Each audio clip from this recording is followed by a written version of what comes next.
Bonjour et bienvenue dans cette nouvelle vidéo. Et voici la seconde partie sur les scies sauteuses. Sans rentrer dans les détails, je vais aborder le problème des lames. J'ai fait le choix d'essayer plusieurs marques afin de voir un petit peu ce que cela donne. Vous pouvez ainsi voir des marques grand public comme des marques professionnelles. Ainsi, depuis 2 ans, j'ai essayé une bonne partie des lames qui existent sur le marché, autant du côté grand public que du côté professionnel.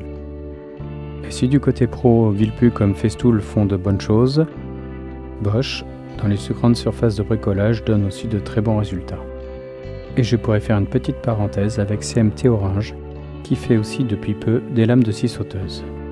Ce que l'on ne sait pas forcément, c'est que selon les modèles, il y a des épaisseurs différentes. Ainsi pour les plus fines, on peut être aux alentours d'1 mm d'épaisseur.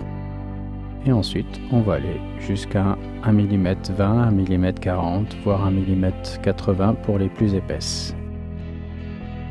Cela va jouer sur plusieurs choses, mais surtout sur la rigidité de la lame, ce qui va permettre de faire des découpes droites ou pas.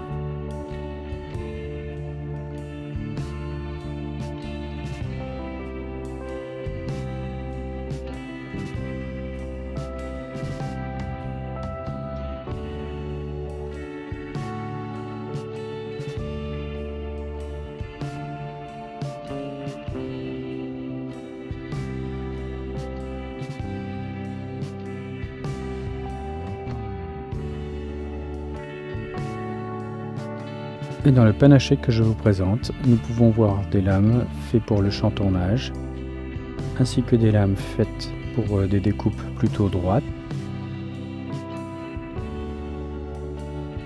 Et bien évidemment, selon la largeur de la lame, son épaisseur, son type de denture, on va plutôt privilégier pour vraiment faire des découpes arrondies, ou plutôt vraiment avoir des découpes droites et d'équerre.